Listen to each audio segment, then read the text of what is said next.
श्रीराम जय राम जय जय राम, श्रीराम जय राम जय जय Ram. 9 November, लोकांचे मन दुखवणे ही हिंसाच। ही जी सृष्टी भगवंताने उत्पन्न केली आहे तिची नक्कल म्हणजे चित्रकला होय। चित्रकाराने रंगवलेले चित्र खोटे असून जे खऱ्यासारखे नसते त्याला उत्तम चित्र असे म्हणतात। भगवंताची होऊन जी कला येईल ती खरी। भगवंताने आपल्याकडून जे करवून घेतले ती कला समजावी। जे कर्म भगवंताकडे न्यायला मदत करते ती कलाच होय। या कलेमध्ये मनाला गुंतवणे आणि उद्योगात राहणे ही भगवत सेवाच आहे।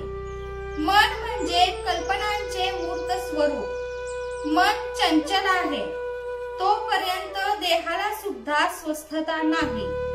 मनाची चलबिचल होते, म्हणूनच अभ्यास करायला पाहिजे। मनाला शिक्षण देणे याचे नाव अभ्यास करणे।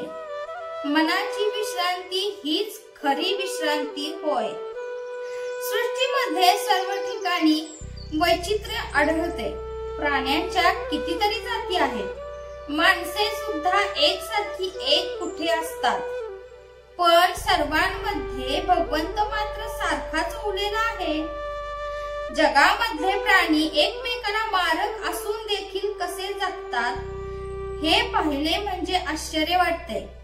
जगामध्ये माणूस आणि वाघ दोघेही राहतात, परंतु दोघांनाही एकमेकांची भीती असते, म्हणून एक दुसऱ्याला सहसा मारित नाहीत। ज्याच्यामुळे दुसऱ्याच्या हिताचा घात होतो अशी कृती करणे हे हिंसेचे लक्षण समजावे। भगवंताच्या आड येणाऱ्या वस्तूंची हिंसा करणे ही अहिंसाच होय। पण आपल्या स्वार्थाकरिता आणि बळेजावाकरिता लोकांचे मन दुखवणे ही हिंसाच समजावी। दुसऱ्याचे मन दुखवणे म्हणजे भगवंताचे मन दुखवणे होय।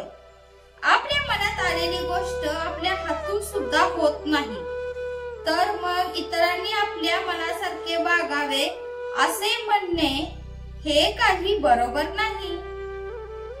आपल्याकडे बायका चातुर्मासामध्ये नियम करतात। उदाहरणार्थ, रोज एक वात लावायची, उजव्या हाताने पाणी प्यायचे वगैरे।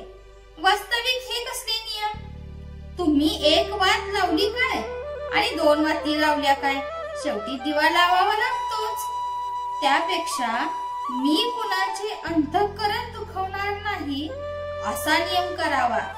प्रथम 4 महिने करावा आणि मग वर्षभर पाळावा आणि नंतर जन्मभर ठेवावा। काही बायका चातुर्मासात मीठ सोडतात। असे अळणी खाणारी बाई जेवायला बसली असताना मीठ वाढायला आलेल्या बाईला दुरूनच नको नको म्हणते, कारण न जाणे चुकून मीठ किंवा मिठाचा पदार्थ पाण्यात पडायचा। हे जसे ती सांभाळते त्याचप्रमाणे आपण कुणाचे अंतःकरण न दुखवण्याचा नियम केला की आपण किती बेताने बोलू आणि कोणी आले तर आपण किती काळजीपूर्वक वागू। भगवंत चोहोकडे आहे असे आपण म्हणतो, पण त्याप्रमाणे वागत नाही। याला काय करावे? भगवंताचे होऊन त्याच्या नामात राहावे, हाच एक उत्तम मार्ग आहे। जय जय रघुवीर समर्थ। आजचे बोधवाक्य, अंतःकरण न दुखवता बोलणे हे वाचेचे तप आहे असे म्हणतात।